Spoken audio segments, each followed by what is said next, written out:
Pemirsa, Menko Polhukam selaku Ketua Komite Nasional Pencegahan dan Pemberantasan Tindak Pidana Pencucian Uang atau TPPU akhirnya buka-bukaan data di Komisi 3 DPR untuk meluruskan pernyataan Menteri Keuangan Sri Mulyani Indrawati terkait keterlibatan anak buahnya dalam transaksi mencurigakan senilai 349 triliun rupiah.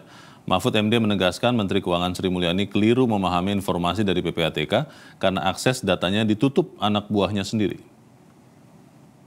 Saya ingin menjelaskan fakta. Dan nanti datanya bisa ambil di sini, bisa saya tunjukkan di sana lalu ambil. Bahwa ada kekeliruan pemahaman Ibu Sri Mulyani dan penjelasan Ibu Sri Mulyani karena ditutupnya akses yang sebenarnya dari bawah. Sehingga apa yang beliau jelaskan tadi itu adalah data yang diterima tanggal 14 ketika bertemu dengan Pak Ivan. Sehingga disebut yang terakhir itu, yang semula ketika ditanya oleh Bu Sri Mulyani itu, ini apa kok ada uang 189? Itu pejabat tingginya yang eselon 1 itu. Oh, enggak ada Bu di sini. Enggak pernah ada katanya. Ini tahun 2020 kata Bu. Enggak pernah ada. Ada Pak Ivan? Enggak ada. Baru dia, oh iya nanti dicari katanya. Dan itu nyangkut 189. Nanti dijelaskan oleh Pak. Dan itu adalah pencucian uang, dugaan pencucian uang, cukai dengan 15 entitas.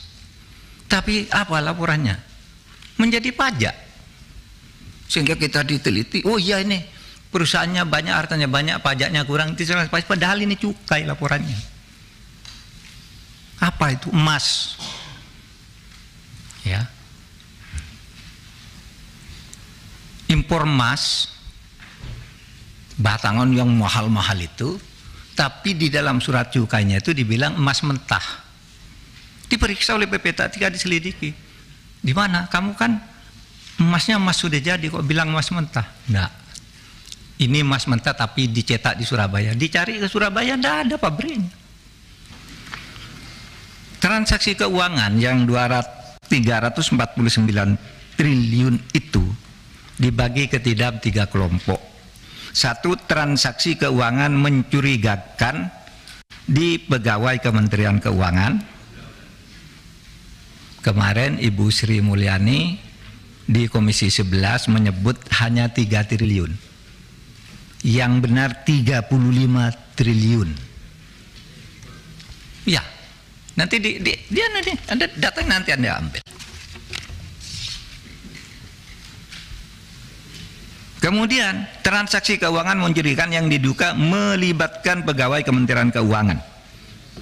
Itu besarnya 53 triliun. Plus sekian. Kemudian transaksi keuangan terkait kewenangan Kementerian Keuangan sebagai penyidik tindak pidana asal dan TPPU yang belum diperoleh data sebesar 260,1 triliun, sehingga jumlahnya 349 triliun fix. Nanti kita tunjukkan suratnya. Nah, ketika ditanya Bu Menteri, Bu Menterinya kaget karena tidak masuk laporannya. Karena yang menerima surat by hand itu, ya orang yang ada di situ yang bilang ke Bu Sri Mulyani, Bu, udah ada surat itu loh.